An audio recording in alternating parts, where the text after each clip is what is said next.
नमस्कार दोस्तों, स्वागत है आप सभी का मेरे YouTube channel bank study point पे। दोस्तों आज के इस वीडियो में हम लोग बात करेंगे MBA थर्ड सेमेस्टर दिसंबर साइकिल का असाइनमेंट है और जो कि है कॉर्पोरेट फाइनेंस का असाइनमेंट। दोस्तों वीडियो में आगे बढ़ने से पहले मैं आप सभी को थैंक यू कहना चाहता हूं कि आप लोगों ने मेरे प्रीवियस साइकिल के वीडियोस पे काफ़ी ज़्यादा प्यार दिया और उसी तरह का प्यार आप इस वीडियो पे भी बनाएं और चैनल पे अपना प्यार बनाए रखें। तो वीडियो देखने के लिए आपका बहुत बहुत धन्यवाद और आगे वीडियो को ज़्यादा से ज़्यादा लोगों तक शेयर कीजिए, ये मेरी आपसे गुजारिश है। दोस्तों अब वीडियो में आगे बढ़ते हैं और वीडियो में आगे बढ़ने से पहले मैं आप सबको असाइनमेंट से रिलेटेड कुछ गाइडलाइन बता देना चाहता हूँ जो आपके असाइनमेंट के ऊपर बेस्ड होते हैं और जिनको फॉलो करना बहुत ज़्यादा ज़रूरी है ताकि आप उसमें अच्छा स्कोर कर पाओ और आपको कोई भी समस्या ना आए। दोस्तों आपको अपना असाइनमेंट में किसी भी तरह कॉपी कहीं से भी कॉपी पेस्ट नहीं करना है, कोई भी डेटा कॉपी पेस्ट नहीं करना है। आप उसे अगर कहीं से कोई डेटा को निकाल रहे हो तो उसे आप अपने वर्ड में लिखिए, यानी कि आपको कुछ भी कॉपी पेस्ट नहीं करना है, उसे आपको अपने वर्ड में लिखकर कन्वर्ट करके लिखना है। दूसरा कि आपका डेटा बिल्कुल यूनिक होना चाहिए, आपका आंसर आपका असाइनमेंट बिल्कुल यूनिक होना चाहिए, 0% कॉपी फ्री होना चाहिए। आपके असाइनमेंट में 1% का भी कॉपी आता है तो आपको कॉपी केस मिल जाएगा।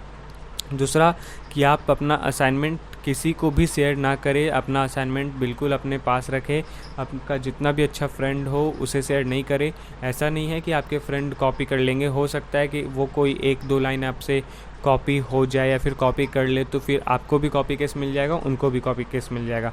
तो ये होने से अच्छा है कि आप अपना असाइनमेंट किसी को भी शेयर ना करें। अब जो आपको वर्ड लिमिट दिया हुआ है 10 मार्क्स के लिए, 5 मार्क्स के लिए, तो आप लोग वहाँ पे मैक्सिमम वर्ड लिख सकते हो 1100 और 500 के लिए लिख सकते हो 600। लेकिन कोशिश कीजिए कि 600 से कम लिखने का 550 तक लिखिए और मिनिमम 400 तक लिखिए। वहीं 10 मार्क्स के लिए आप लोग मिनिमम 900 वर्ड्स तक लिखिए और मैक्सिमम 1100 लिखिए या उससे कम लिखने की कोशिश कीजिए, क्योंकि अगर इससे ज़्यादा एक्सेस करोगे तो आपका जो आंसर है वो चेक नहीं होगा और आपको उस पर कोई भी नंबर नहीं मिलने वाला। तो कोशिश कीजिएगा कि आपका कंक्लूज़न जो है वो 1000 वर्ड के अंदर अंदर ख़त्म हो जाए। उसके बाद कि आप अपना डेटा कहीं से भी ला रहे हो तो उस डेटा को कहाँ से लेकर आ रहे हो उसका लिंक आपको शेयर नहीं करना है। किसी भी तरह का लिंक आप अपने असाइनमेंट में या प्रोजेक्ट में शेयर मत कीजिए, किसी भी तरह का। आप अगर असाइनमेंट में अपना लिंक शेयर करोगे, अपना डेटा जहाँ से लेकर आए हो, तो आपको कॉपी केस मिल जाएगा। तो इन सभी बातों को आप ध्यान में रखिएगा और इसी को ध्यान में रखते हुए आपको अपने असाइनमेंट्स बनाने हैं। अब बात करते हैं कि असाइनमेंट को किस तरीके से प्रेजेंट करें ताकि हम लोग को अच्छा नंबर स्कोर करने को मिल सके। तो बात अगर करें थ्योरी पार्ट का, तो थ्योरी में तो हम लोग इंट्रोडक्शन, बॉडी एंड कॉन्सेप्ट और कंक्लूजन लिखते हैं। लेकिन जब हम लोग बात करते हैं न्यूमेरिकल, कॉर्पोरेट फाइनेंस जैसे सब्जेक्ट्स का, तो हम लोग वहाँ पे कुछ उसके फॉर्मेट में चेंजेस करते हैं। वो क्या होता है, इंट्रोडक्शन, कैलकुलेशन और कंक्लूजन, इन फॉर्मेट में हम लोग अपने आंसर्स को लिखते हैं। जहाँ पे आपका फॉन्ट जो होगा वो एरियल या फिर टाइम्स न्यू रोमन होगा और उसका साइज़ 12 होगा। इससे कम भी मत रखिएगा, इससे ज़्यादा भी मत रखिएगा। आप इन सभी चीज़ों को फॉलो कीजिए, आपका नंबर कहीं नहीं जा रहा, आपको बहुत अच्छे नंबर मिलेंगे। तो ये सारे पॉइंट्स थे जो आपको आपके असाइनमेंट बनाते वक्त आपको ध्यान में रखना है। अब हम लोग अपने क्वेश्चन नंबर 1 की तरफ बढ़ते हैं। तो दोस्तों पहला क्वेश्चन, जहाँ पे आपको एक डेटा दिया हुआ है, हालांकि इस पीपीटी में मैं आपको पूरा डेटा नहीं दिखा रहा हूँ, लेकिन जो डेटा आपको क्वेश्चन पेपर में दिया हुआ, आपको क्वेश्चन पेपर आपके पास मिल जाएगा, आपके पोर्टल पे आप डाउनलोड कर सकते हो या फिर अगर एप्लीकेशन यूज़ कर रहे हो तो एप्लीकेशन में मिल जाएगा। तो आपको एक डेटा दिया हुआ है जहाँ पे आपको WACC कैलकुलेट करना है मेसर्स अंतरा लिमिटेड का, जहाँ पे आपको कुछ इन्फॉर्मेशन दिया हुआ है। उसके नीचे एक पैसेज डिविडेंड दिया गया है, एक पैसेज दिया गया है जहाँ पे आपको गवर्नमेंट्स शेयर के बारे में कुछ थोड़ा बहुत डिटेल इन्फॉर्मेशन दिया गया है। उन सभी को आपको पढ़ना है, पढ़कर समझना है कि उनको कहाँ पे यूज़ करना है, कैसे यूज़ करना है और उनका कैलकुलेट करके आपको आंसर्स देने हैं। तो यहाँ पे मैं इसे पढ़ने नहीं जाऊँगा, चलिए मैं आपके लिए पढ़ लेता हूँ। तो यहाँ पे आपको ये पूछा गया है कि share price of messrs Antara limited at the beginning of the year. Messrs Antara limited का जब बिगनिंग ऑफ द ईयर था तो उसका शेयर का प्राइस 50 रुपीज़ था और एंड ऑफ द ईयर में 55 रुपीज़ पर शेयर हो गया, जहाँ पे उसका डिविडेंड डिक्लेयर हुआ है 5 रुपीज़ पर शेयर। और beta of the company was pegged at 0.6 messrs Antara had floated its debentures at 8% fixed interest for 5 years।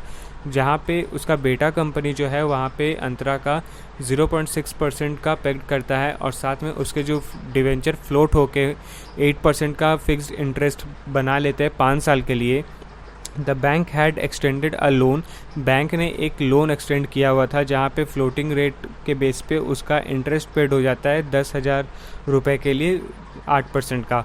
Government securities are earning a return of 4% currently, और उसको जो गवर्नमेंट सिक्योरिटीज़ के earnings के return मिल रहे हैं उसको वो रिटर्न 4% के बेस पे अभी मिल रहे फ़िलहाल। तो आपको यहाँ पे इसे WACC कैलकुलेट करके बताना है, जो आपको इन्फॉर्मेशन आपके क्वेश्चन पेपर में डिटेल दिया हुआ है, तो उनका यूज़ करके आपको आंसर्स बताने। तो यहाँ पे मैंने आपके लिए पेज रेफरेंस दे रखा है, ई बुक हार्ड बुक दोनों का। आपको यहाँ पे इस पेज रेफरेंस में WACC के बारे में अच्छे से पता चल जाएगा, आप उसे पढ़ेंगे। तो सबसे पहले आपको WACC के बारे में बताना है इंट्रोडक्शन में, उसके बाद कैसे कैलकुलेट करेंगे ये बताना है, और फिर आपका क्या कंक्लूजन निकल रहा है ये आपको बताना है। तो इन पॉइंट्स पे आपको आंसर्स को बताना है। तो हम लोग यहाँ पे ई बुक के अंदर चलते पेज नंबर 78 में। तो पेज नंबर 78 में हम लोग आ गए यहाँ पे, जहाँ पे थोड़ा सा स्क्रॉल करने के बाद ही आपको weightage average cost of capital के बारे में पता चलेगा, जिसको हम लोग WACC भी कहते हैं। तो आपको इसे पढ़ना है, इसके सारे स्टेप्स को पढ़ना है, किस तरीके से कैलकुलेट करेंगे इसके सारे प्रोसेस को पढ़ना है, और इसे पढ़ने के बाद आपको इस फार्मूला के बेस पे आपको अपना सॉल्यूशन कैलकुलेट करना है। अब वो प्रॉब्लम कैलकुलेट करने के बाद आप अपना कंक्लूजन दे सकते हो। अगर आपको WACC इसके अंदर थोड़ा सा टफ लग रहा है, समझ में नहीं आ रहा, आप लोग नीचे रेफरेंस भी देख रहे हो तो भी समझ नहीं आ रहा, तो उसके बाद आप लोग गूगल में जाके अपना WACC का फार्मूलाज़ को और उसके मेथड्स को समझ सकते हो। यूट्यूब के थ्रू आप लेक्चर समझ सकते हो। अगर आपने लेक्चर्स मिस कर दिए, जो कि बहुत इंपॉर्टेंट था फाइनेंस, कॉर्पोरेट फाइनेंस का लेक्चर्स को अटेंड करना, अगर आपने मिस कर दिया तो आप एक बार उसे जाके ज़रूर देखिए, या फिर आपके पास बिल्कुल टाइम नहीं तो यूट्यूब पे जाके एक बार इसके बारे में ज़रूर जानिए कि WACC क्या होता है और उसको किस तरीके से कैलकुलेट करते हैं। तो ये आपका क्वेश्चन नंबर 1 मैंने आपको सॉल्व करके बताया। दूसरे क्वेश्चन में भी आपको एक क्वेश्चन डेटा दिया गया है, जहाँ पे कुछ इन्फॉर्मेशंस दिए गए और आपको यहाँ पे ग्रॉस और नेट ऑपरेटिंग साइकिल कैलकुलेट करना है, किसका, विशाल एंड कंपनी लिमिटेड का। Using the following information assume 360 days in a year, जहाँ पे 360 डेज़ को हम लोग ए ईयर के नाम पे समझते हैं, और जहाँ पे आपको उस गिवन इन्फॉर्मेशन से ग्रॉस ऑपरेटिंग साइकिल और नेट ऑपरेटिंग साइकिल कैलकुलेट करना है। तो उसका भी पेज रेफरेंस मैंने दे रखा है, ई बुक हार्ड बुक दोनों का। तो ई बुक में हम लोग 219 पेज 8.7.3 में जाएंगे। तो ई बुक में चलते हैं हम लोग सबसे पहले 290, एक बार फिर से चेक लेते हैं, 219 पेज में। तो 219 पेज के अंदर हम लोग को यहाँ पे थोड़ा सा स्क्रॉल करने के बाद ही मिलेगा calculation of operating cycle and cash cycle period. Cash cycle period को भी हम लोग नेट ऑपरेटिंग साइकिल के नाम से भी जानते हैं। तो ये जो फार्मूला यहाँ पे दिया हुआ, आपको वो कैलकुलेट करने के लिए आपको ये पूरा का पूरा डेटा कैलकुलेट करना होगा। Average stock of raw material, average daily consumption of raw material, हर एक चीज़ को आपको कैलकुलेट करते हुए पहुँचना है। जब आपका फाइनल पॉइंट सभी के आंसर्स निकल जाएंगे, फाइनल आंसर्स, उसके बाद जाके आपको ऑपरेटिंग साइकिल के बारे में और नेट ऑपरेटिंग साइकिल के बारे में पता चलेगा। जैसे कि यहाँ पे आप देख सकते हो, ये आपको तभी पता चलेगा जब आप पूरा कैलकुलेट करोगे हर एक चीज़ को। तो ये आपका क्वेश्चन नंबर 2 थोड़ा सा बड़ा होने वाला है, लेकिन बहुत इंटरेस्टिंग है ये आंसर को सॉल्व करना। बहुत अच्छा लगता है मुझको, जब मैं ऐसा प्रोजेक्ट असाइनमेंट प्रिपेयर करता था तो मुझको बहुत अच्छा लगता है ऐसे कैलकुलेट करना। उसके बाद क्वेश्चन नंबर 3A और 3B में हम लोग आते हैं, जहाँ पे आपको 2 क्वेश्चंस दिए गए हैं। तो 2 क्वेश्चंस में आपको पहला क्वेश्चन में परप्यूटी के बारे में बताना है, परप्यूटी किस तरीके से कैलकुलेट हो रहा है, परप्यूटी, और उसके बाद आपको एसिड टेस्ट रेशियो और करंट रेशियो के बारे में बताना है और उसे कैलकुलेट करके देना है आपको जो डेटा दिया गया है आपके क्वेश्चन पेपर के अंदर। तो यहाँ पे मैं आपको क्वेश्चन ज़्यादा पढ़ूंगा नहीं, बस आपको पेज रेफरेंस बता देता हूँ कि ई बुक हार्ड बुक में क्या है।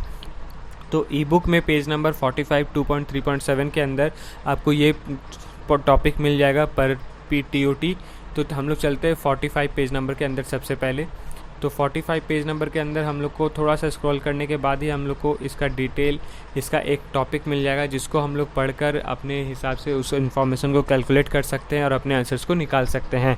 तो इसे आप पढ़िए, पढ़ने के बाद समझिए, और समझने के बाद जो कैलकुलेशन, जो फार्मूला दिया हुआ है उस फार्मूला के आधार पर आपको अपने आंसर्स को कैलकुलेट करना है क्वेश्चन नंबर 1 के लिए, जहाँ पे आपको क्वेश्चन नंबर 1 में 3 क्वेश्चंस डिफरेंट तरीके से पूछे गए, आपको उन सभी का आंसर उसमें मिल जाएगा।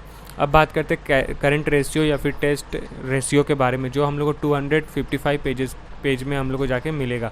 तो 255 पेज में हम लोग चलते हैं और वहाँ पे देखते हैं कि कैश एसिड रेशियो के बारे में क्या बताया गया है।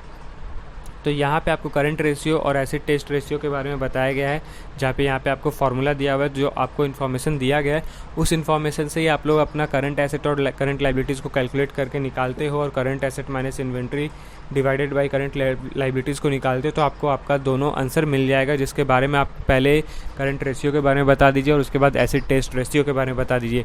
ये दोनों बताने के बाद अगर आप कैलकुलेट करके अपना आंसर्स को कंक्लूड करते हो तो आपको बहुत अच्छा नंबर मिलने वाला है। तो ये रहा क्वेश्चन 3A और 3B का। दोस्तों आज के लिए बस इतना ही। उम्मीद करता हूँ कि आप सभी को मेरा वीडियो पसंद आया होगा। तो वीडियो को लास्ट तक देखने के लिए आपका बहुत बहुत धन्यवाद, और कोशिश कीजिए कि इस चैनल को और इस वीडियो को ज़्यादा से ज़्यादा लोगों तक शेयर कीजिए, ताकि उनको भी आपके जैसा हेल्प मिले। वीडियो को पूरा देखने के लिए आपका बहुत बहुत धन्यवाद।